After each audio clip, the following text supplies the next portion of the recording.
Okay, hello everyone. We're gonna go over some IB physics topics today, specifically motion and incline today. So this is one of the problems that we had. So it says block A has a mass of 20 kilograms and rests on a 37-degree incline. It gives you the coefficient of friction, and it also gives you the mass of block B. So in order to solve this, we are going to have to figure out, um, first you're going to want to draw your free body diagram, which I already drew a part of here. Sorry, just had to get my calculator. And then let's label out all of the components. So this way I have mg, which is 200 newtons, right? And then I have um, my mg cosine theta component, and I also have my mg sine theta component, right? And so this is 200 sine theta, and then this is 200 cosine theta. So in order to figure out, and then also one more thing before we go forward, this is 150 newtons because it's 15 times 10, it's mg. And then you should also know your tension forces, which are these two. So, and don't forget that tension is also a force, which means it also needs a direction. So tension is this way, and then tension is this way. So now that you have your different components labeled out, you have to figure out which direction the pulley moves in. So when you're dealing with a pulley, the way that you determine the movement of the pulley is by comparing this component right here, the 150 newtons, and the 200 sine theta component. Based on that, you figure out which direction it goes. So 200 sine 37 degrees is 120.36. So I'm just going to label out all of my forces. So 200 sine 37 is 120.4 newtons. And then 200 cosine of 37 is 159.7 newtons. So now you can clearly see that your 200 sine 37 or 2 mg sine theta force is less than the mg force on this side particularly. So that means that the pulley is going to move in the downwards direction, and the 20 kg block is going to move, it's going to move to the right and upwards. Does that make sense? Because since 150 is greater than 120, it's going to move that way. And so you have to make sure to check that, and that's the way you know the direction of the pulley. So based on that, you can solve for your tension forces. So if the block is moving downwards for 15 kilograms, you know that your weight force is greater than your tension force. So you can set up two system of equations. So it would be 150 minus t equals 15a, right? And then for your next one, it would be the tension force minus whatever force you have. So since there's a coefficient friction force of 0.30, we have to solve for the friction force, right? In order to get that. So let's do this at the bottom. So F friction equals the normal force times mu, and in this case, mu is 0.3. So the normal force is mg cosine theta. So that's 159.7 times 0.3. So that would be 47.91, right? So I'm just going to circle that at the bottom. It's very messy, but yeah. So now that you have your friction force, you can also put it on your free body diagram. And you should put it anyways, but now that you know the actual numerical value of it, you can notate it using this way. So let me get in. I'll use this. So this is your friction force. And so the reason your friction force acts in this direction is because your block is moving in the, I guess you could say, in the northeast direction, right? It's going this way. And so that means that your friction force is acting the opposite way. So this is your 47.91 newtons here. That's your friction force. And your mg sine theta force is also acting in that direction. And that's notated by the arrow. So we're going to set up our second system of equation. Sorry, the stylus is kind of acting up today. T minus, so 200 sine 37 is 120.4. 120.4. And then you know your friction force is 47.91 equals 20A. So now that I have my two system of equations, I can solve for my tension and for my acceleration. So 120.94 plus 47.91, sorry, 120.4 plus 47.91 is 170.31, right? So I'm going to rewrite that in a different color. So one second. So I'll rewrite that equation.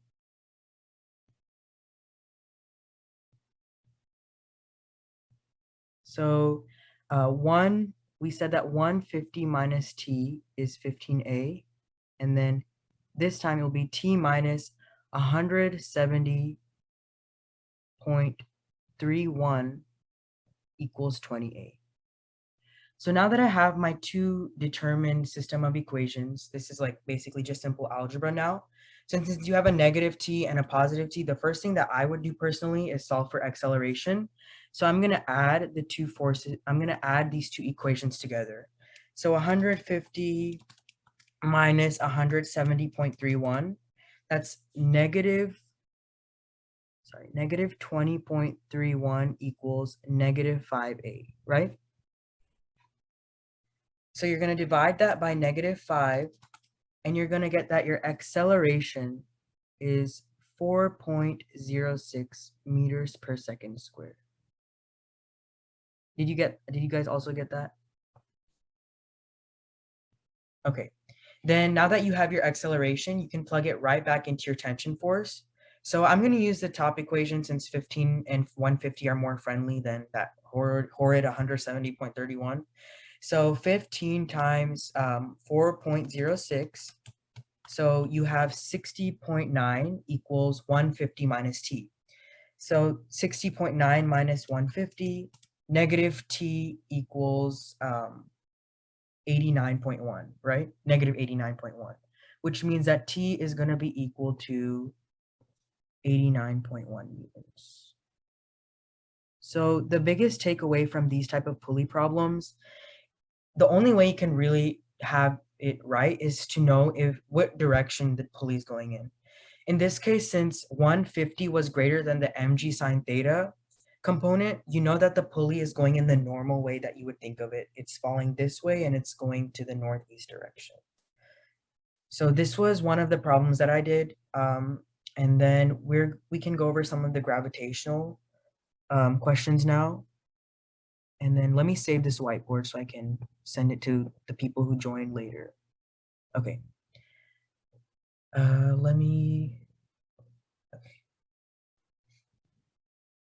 Okay, so we're gonna go over number 9 on the gravitational forces homework. So remember, Newton's law of gravitation is just that force equals the gravitational constant times the first mass times the second mass over the radius squared. So this one was a bit tricky. So the first thing that you should notice is that the height is equal to Earth's diameter. Sorry, that's horrible underline. The height is equal to Earth's diameter, which means that you're not only are you adding Earth's radius, you're also adding 2 more of Earth's radius. So that means that you're actually dealing with 3r. So when you see that the height is equal to the Earth's diameter, you can even draw the Earth out if you really feel like it. So let's say you're here, right? So you're adding the radius and you're also adding two more of that. You're adding the diameter as well. So that means that your distance in this case is 3r. So what we're going to do is, there's a long way to do it and you'd still get the right answer by actually using Newton's law of gravitation, but you can also do it in a very simple way. So first, let's list out our components, and I'm going to use number 8 space to list out these components if y'all are fine with that. So I know that the mass is 72 kilograms, and I know that the distance is 3 times the radius, and I'm going to use a big R. So now I'm going to set up some equations in order to do this. So I know that weight is equal to mass times the gravitational pull, right, which is just 9.8 meters per second squared. So if you guys will remember, G is actually equal to G times M over R squared, right? So that's actually something you should remember. So then if in order to find mg, it would just be G over M over R squared times M, right? So this equals G over M over R squared times M. Does that make sense? Okay, because since G is that, you're multiplying by the extra M, right? So you know that mg, right? If I'm saying that mg is equal to this, I'm also saying that this is equal to mg. So that's kind of confusing, but what is mg in this situation? 72 times 10, right? So 720 newtons, right? So I'm saying that in this situation, the first weight is 720 newtons. Well, let's look at it when you're, now that you're changing the radius, we have to look at it, what it would be when you're changing the radius. So this is what it would be with the normal radius, right? 720 newtons, just mg. So now let's do a different set of equations. So we can do like a second, it's like a second way to notate what you're calculating for. So now we can say W2, sorry, it's on eraser mode. W2 equals M times G2. And the reason it's G2, or like the second thing, is because you're actually calculating for something different, right? Your height is different here. So this time it would be the gravitational constant, right? This your normal equation, G over M over 3R squared times M, right? So I'm going to rewrite that as G over M over 9R squared times M, right? So now let me compare, sorry, the 9 kind of looks like G. I know that's kind of confusing. So now when I compare those two equations, when I compare this and this, the difference that I see here is that there's a 9 in the denominator, right? So the relationship between these two weights is 1 over 9. So 720 times 1 over 9 is going to be your answer, because that's the relationship between those two. And so your answer should be 80 newtons. I also did it the very long way by actually plugging it into Newton's law of gravitation, and I ended up getting 78 newtons. So ultimately, I mean, it's the same thing. I'm not necessarily the same thing, but close to the same thing, right? So does that make sense? Okay. Also, do you mind doing number 11? I thought it was confusing when it said 10% of Earth's radius. So do you mind doing number 11? Yeah, sure. So let's clear this and let's go down. So this one, you can do a similar situation. So satellites often hover 640 kilometers above Earth's surface, which is 10% of Earth's radius. What is Earth's approximate gravitational field G in satellite territory? So this is very similar to the other one that we did.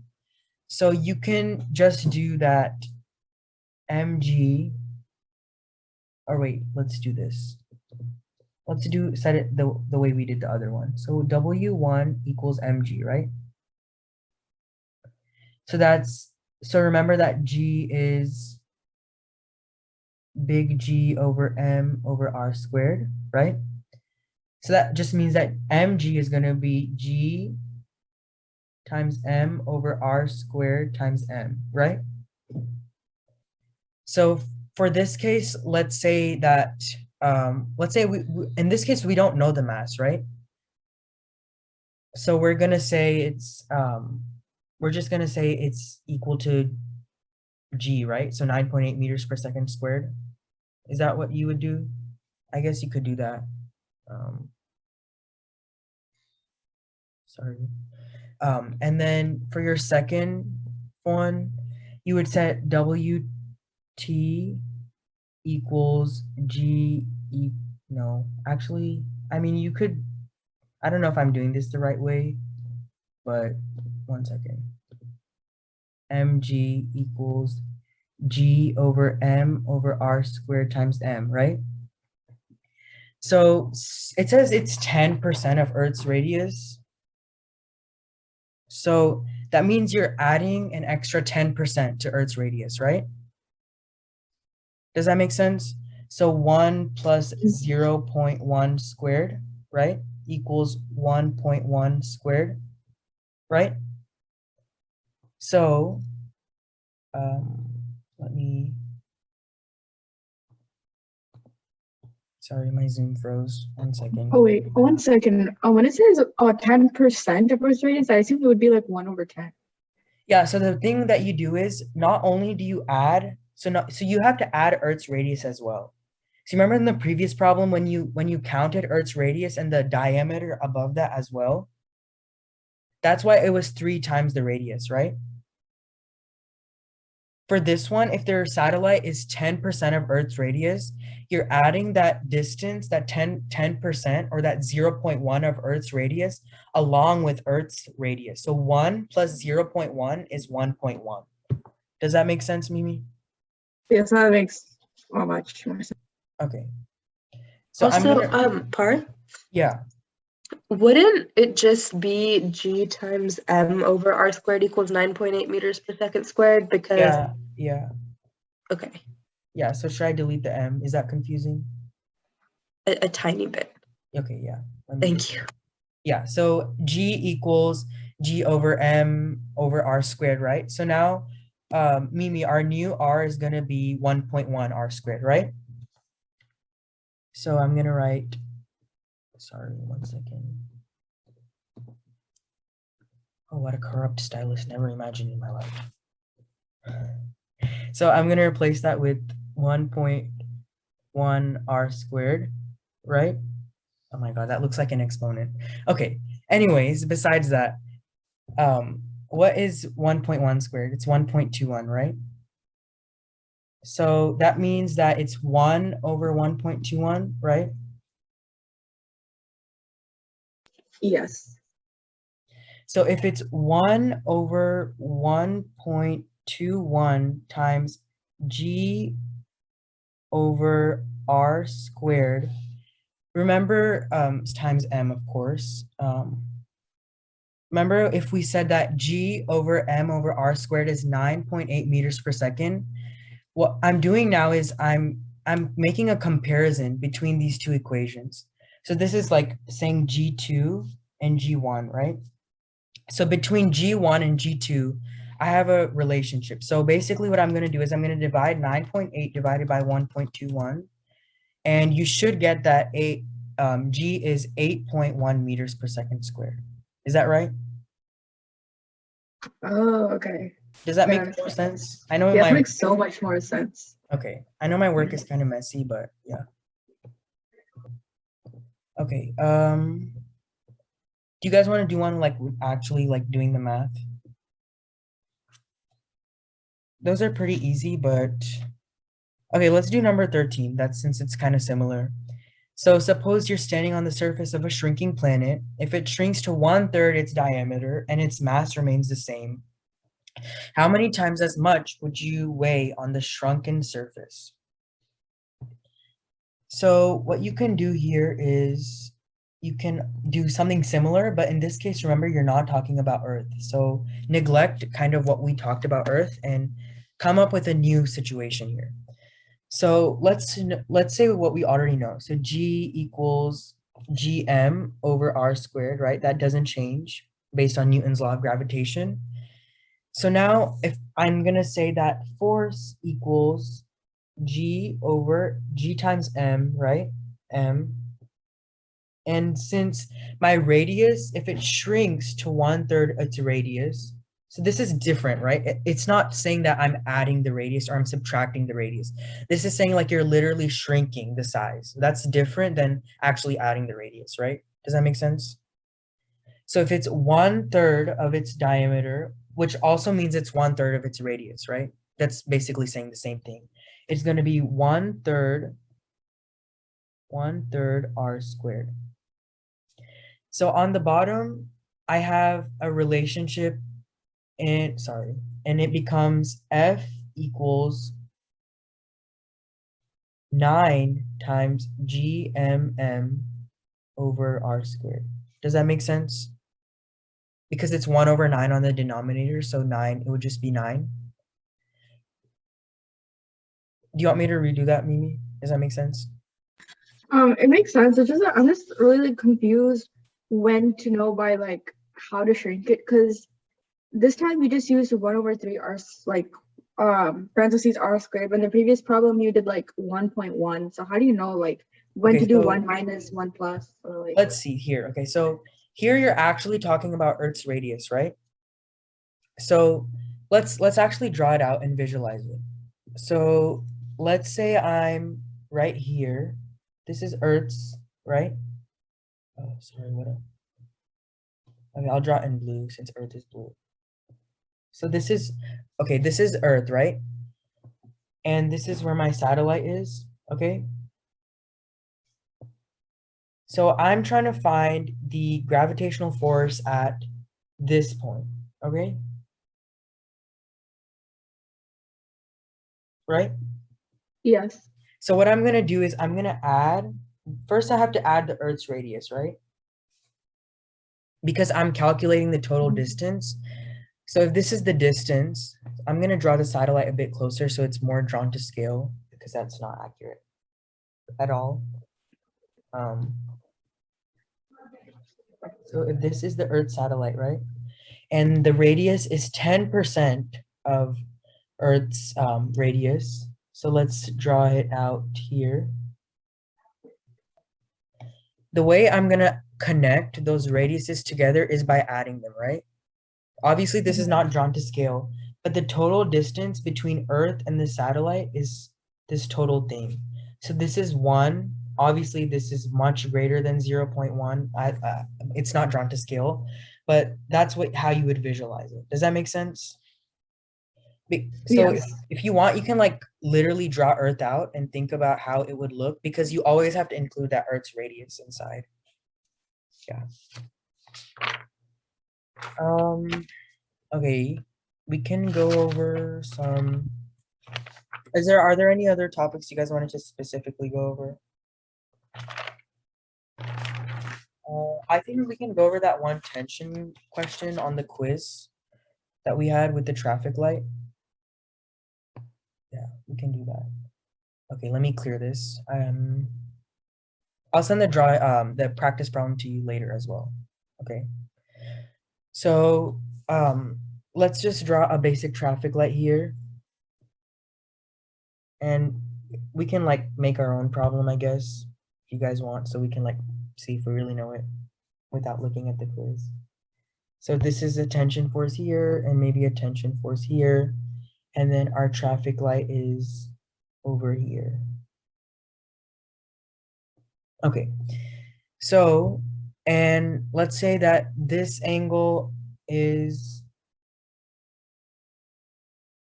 let's do something easy. Let's do 60 and 30. That works, right?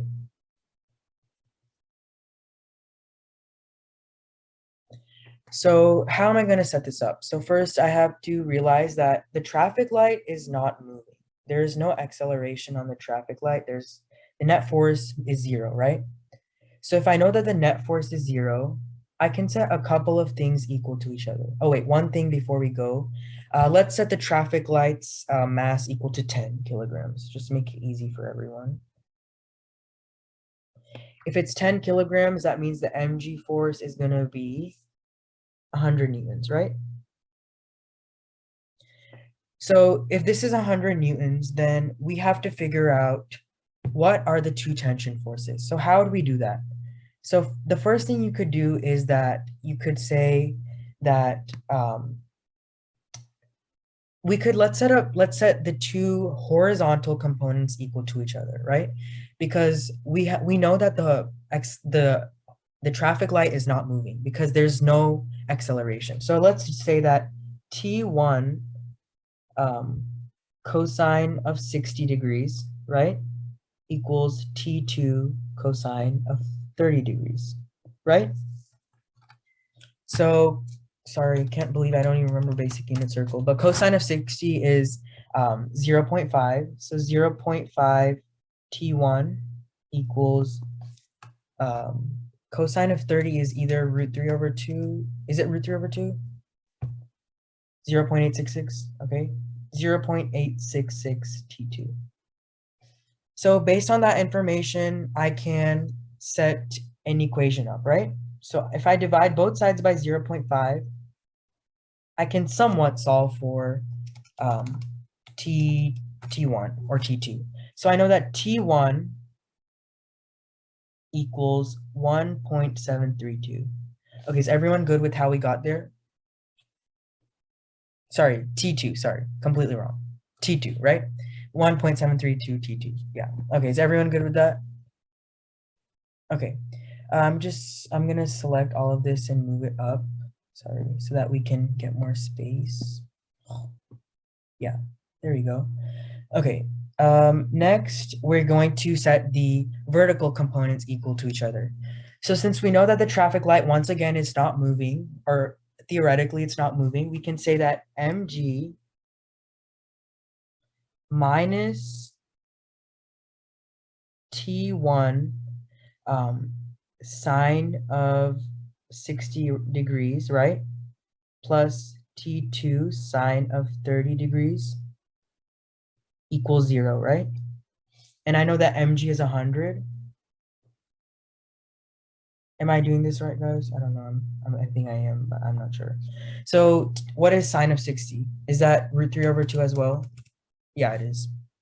So 100 minus 0.866 T1 plus T2 sine 30. So that's going to be 0.5 T2, right? Equals 0.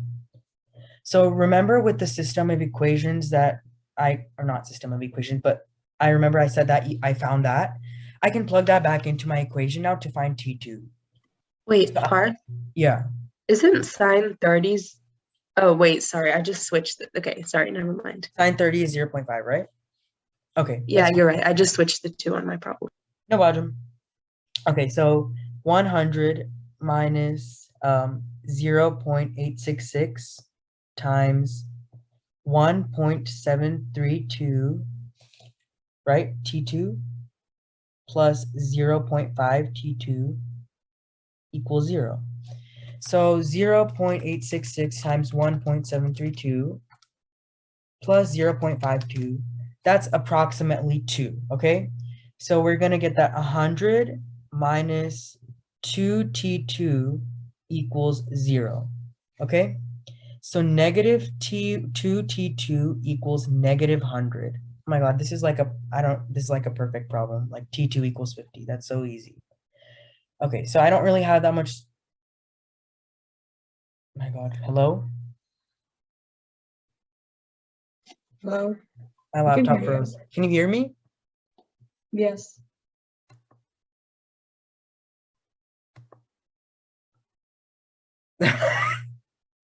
My laptop completely froze. Okay, 1 second. Sorry, wardrobe malfunction. So sorry. Okay, T2 equals 50 newtons. Is everyone good with that? That makes sense, right? Okay, so now that I know that T2 equals 50 newtons, 1.732 times 50, T1 equals 86.6 newtons. And if you notice, that's actually so simple because it's basically our sine and cosine components times 100, right? Or something like that. Yeah, it is. So this is a type of problem that you can expect with tension. It's actually relatively simple if you just solve the problems, and yeah. Okay, I think that's all the time we have for today, but I hope that was helpful, and thanks so much for joining. Good luck on your test. Thank you. That was really